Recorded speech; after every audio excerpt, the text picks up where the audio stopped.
Good morning, everybody. I'm Melissa Nielsen with Waldorf Essentials. I want to welcome you to our morning video, Monday morning video.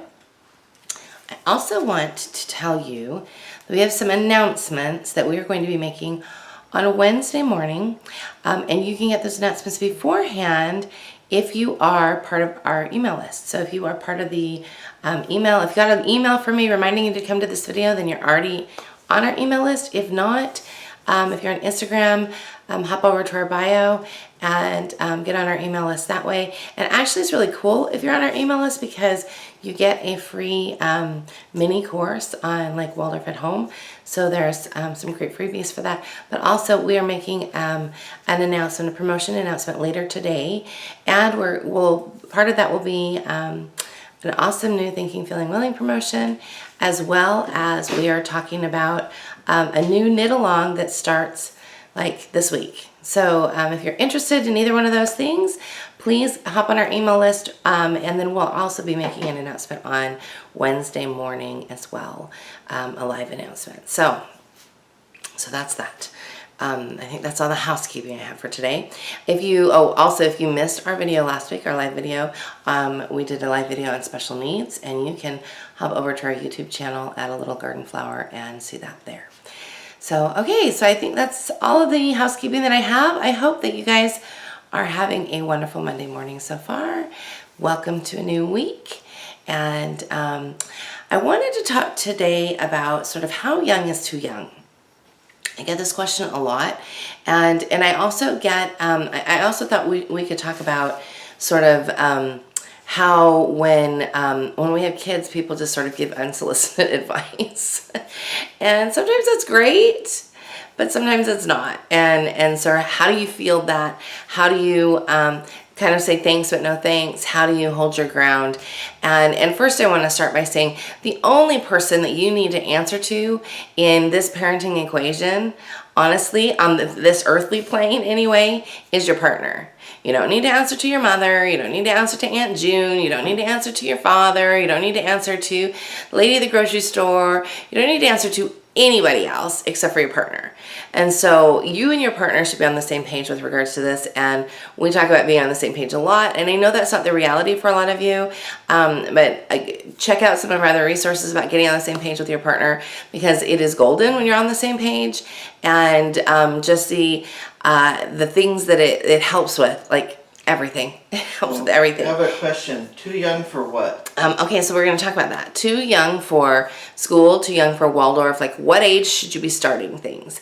And so, really and truly, what I want to impart is that with Waldorf, with regards to Waldorf, it's never too early to start preparing yourself, ever.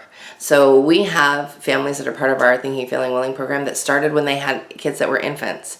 And that was really a great preparation time for them, because they can learn about the curriculum more. They feel really confident about things. They have their rhythm under control from the very, very beginning.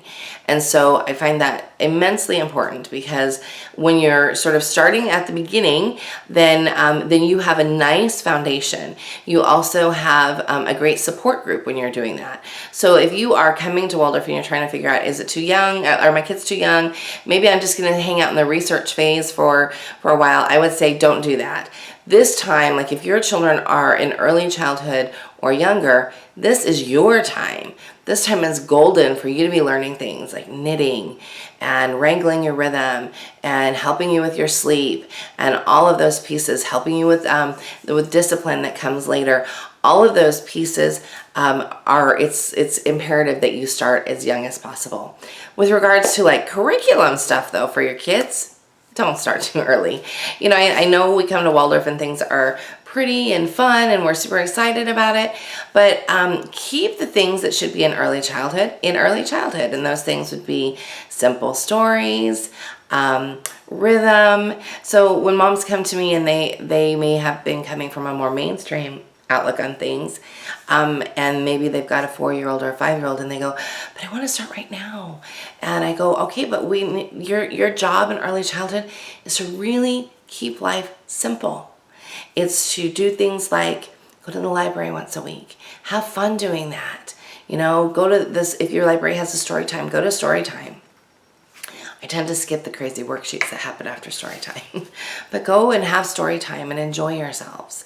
Have fun. Go on outings with you and your child where you're having a good time and you are sort of letting go of any of this idea that they have to be learning something, because they are learning. There's just very indirect at this age. So, excuse me.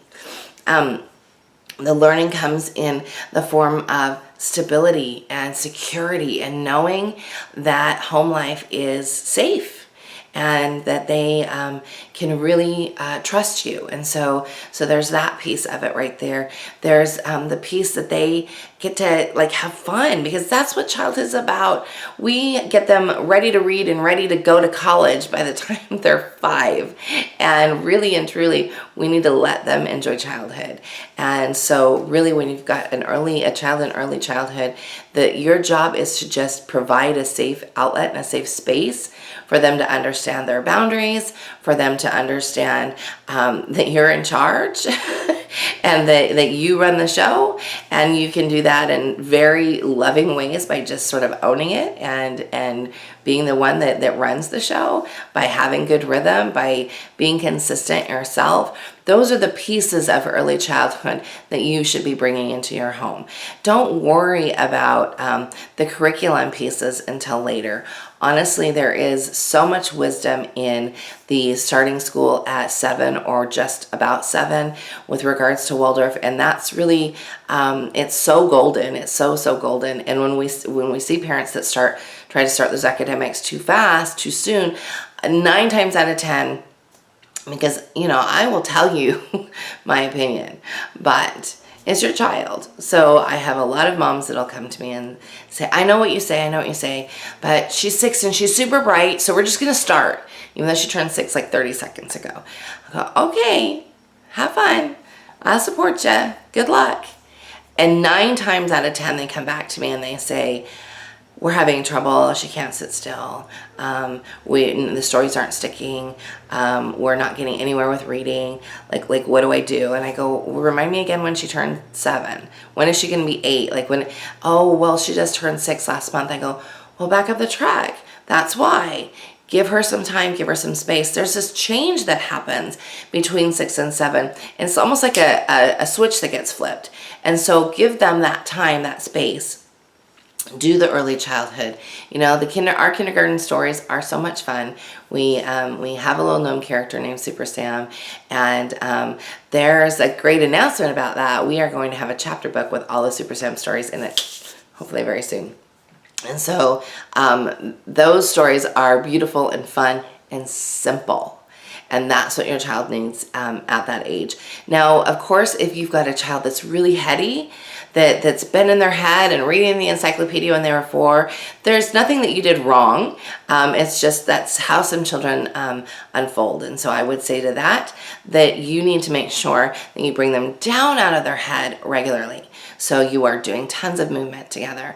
You are singing and having a good time and really enjoying those spaces of early childhood that are so vital to later on. Because early reading is not a test for how great they're going to do in 3rd, 4th, and 5th grade. Really and truly, it just is that they read early.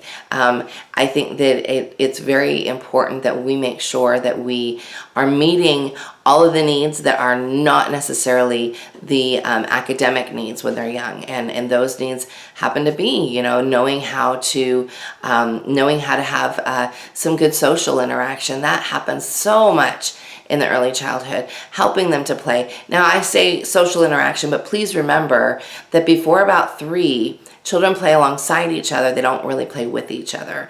So if you're worried that you've got a 3-year-old and you're worried, oh no, they don't play with other children, that's not really how play works for most 3-year-olds. Definitely not before that. Before that, they're really about playing next to each other. You're going to see them wanting to play with each other in more cooperative means by about after 3, by about 4, and definitely 5. They're in the throes of play by 6, so they're having a good time with it then. So that's really when you want to be encouraging. So we spend a lot of time in that childhood year, spending a lot of time with friends and learning how to navigate those relationships, because there's such an important piece to sort of really navigate those relationships. And that's something that happens when they're really young. It's something that we have to sort of support them and help them cultivate when they're young. And, when you've got them at home, a lot of moms worry, oh, no, I don't have enough social.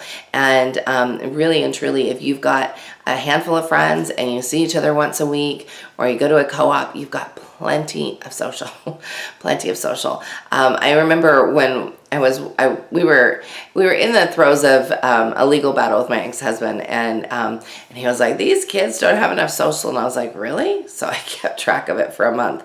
I got to print it out a calendar. So this is, I'm telling you, if you're having a socializing challenge by your partner or by somebody else in your life, print out a blank calendar and write out everything that you guys do together, whether it be going to the library, whether it be going to karate class, whether it be, a church class, no matter what it is, write it all down. You are busier than you think you are, is my guess. And if you're not, that's totally okay too. If you're homebodies and you're not spending a ton of time outside the home, that's really a good thing. We talk about that in Waldorf a lot. We talk about sort of the sanctity of early childhood and sort of staying home. And that doesn't mean you don't go on a walk. That doesn't mean you don't go and visit the library or visit friends. It just means that you are centered in your home life, that your rhythm is tight, and that your child knows to really respect and love that space, that rhythm space. And you don't have to do anything except for lead it in order for them to know that and in order for them to really thrive. Do we have any questions over there? Deanna Kathiro Hemingway says a couple of things. Waldorf is a family life. My youngest was born into it. And then she says overstimulation is not good. Home play is best. Yes, exactly. I mean, I think that really and truly, thank you. That's Dina. That's really a great comment. I think that we see a lot of overstimulation in early childhood, and parents think that it's discipline issues, and often they're not discipline issues. Often they are, are failing to see that they're overstimulated and that they need that sort of home base. And I have moms that say to me, they get so bored at home. I go, oh my goodness, I have not been bored honestly since 1996. Like, I not bored. So I would say to that, get yourself a hobby, work on some knitting, find some things that really enliven your soul. Feed yourself. You can feed your soul while you're home. You don't have to be going. And I think that even a strong sanguine knows that's healthy, knows when to breathe in and when to breathe out. And so it's very possible that this is about you and sort of sorting you out and sorting out that need you think you have to be social all the time. And that's why you're on your phone all the time, or that's why you're itching to go out and go to a mom's group. One thing that I would say is going to mom's groups, or like a co-op or anything like that, that is not your license or your time to soak up all the mom stuff and ignore your child. That, in fact, the opposite is true. Those mom groups should be times to connect and times to schedule other time when you have kid-free time if you really want to hang out with other moms. Because what often happens when moms get together at a park and then they disconnect and they're not holding the space anymore, kids get hurt, stuff happens, and you've really got to be there and be not a hoverer, but present and energetically present. And we talk about holding the space in a lot of our other videos and in a lot of our other work. In fact, we have a piece on our resources page that's a free piece that's about sort of holding the space, that's about temperament for moms, temperament parenting. And I definitely recommend hopping over and grabbing that. That's at melissanielsen.com/resources. And there's a ton of free stuff on there. I think that if this is new information to you, that's really a good place to start. Really understanding yourself, understanding your temperament, and understanding what we really need. And what we really need is not more of this like fake social. What we need is connection that is intentional, and sort of working through getting that connection in ways that are healthy. And we live in this time of social media where we sort of think that we have a lot of connection, and just because you have a lot of friends on Facebook doesn't mean you have a lot of friends. It doesn't, I promise. Oh. Something else? Deanna says, I've just realized I somehow missed the wooden toys. Grimm's Ostheimer open-ended play. The imaginative play can last for hours. It does. You know, we're in a place where we're sort of on the way out of that, which is sad for me. But it was funny because Soraya brings me this box the other day, this wooden box, and she sits on the couch. She says, I'm done with these. And we've been thinning out the Ostheimer over the last year, just because I've been doing it in waves and saying, okay, so I'm seeing you're not playing with these, so we're going to go ahead and sell them and, like buy a house with them. No, I'm just kidding. But they're a good investment. They're a really good investment. They always have good return on their investment. So we sold them and purchased other things. And so she brings me this box, and she's 7. She's 7. She'll be 8 in April. She brings me this box and sits on the couch, and she's like, I'm done with these. And I said, oh, all right. Okay. So first I was like, dang, really? So I laid them all out on the couch, and laid them so that she could see everything that was in the box. And then she was gone, and she came back. She goes, oh, what are these? I said, this is the contents of your box. I said, okay, we're ready to get rid of all these, right? And I went through each one. She goes, no, I don't remember giving you that box. So she put everything but like 2 pieces back in the box and haul it back to her room. And so sometimes we have to sort of get them out, look at them. What always, when I have moms that say to me, oh, my kids don't play with X, Y, and Z that I bought them, and I spent a lot of good money on them. So what I will sometimes do, and I am a little bit crazy, but what I will sometimes do is when they're asleep, I will go through and get them out, and I will set them up in the dollhouse or the in their like space in their room, and like set up a scene, and then she'll wake up and she'll go, where did these come from? I don't know. Maybe the fairies put them there. That's just, and then she'll play for hours and hours and hours. So I love the open-endedness of what we have in Waldorf, because it really does sort of lend to that. And I have to say that even beyond beautiful wooden toys, my older boys loved Legos. And having the opportunity to have sort of like open-ended play was amazing for them. And it really sort of shaped who they are, both of them. And so I find it, anytime we can give them a lot of open-ended play, especially in early childhood, that's really the time. Okay, we have a comment over here. My almost 7-year-old son does the same thing. We'll play with our giving away toys. Yeah, it's funny. What have you got over there? Peggy McLaughlin says, temperament parenting is hard but gives the best results. Study the individual child. No one-size parenting fits all your children. Yes. Amen. I think I may have written that. And no, just kidding. Deanna says, yes, play all day. You can play all day. Yeah, playing all day is good. No, temperament parenting I think is really important. And if you're struggling in your parenting and you have not considered your temperament or their temperament, really and truly you're missing a huge portion of what you could be doing and how good you could be feeling with your parenting. We have 5 children. They're all different. All different.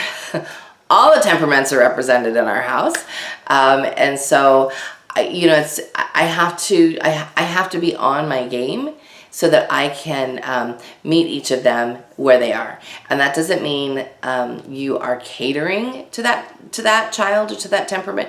It means that you are aware of the best outcome and how to achieve that best outcome.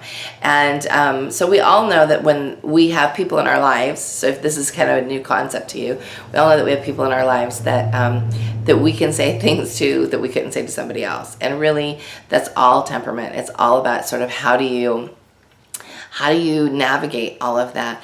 And the best thing to start with is learning about yourself.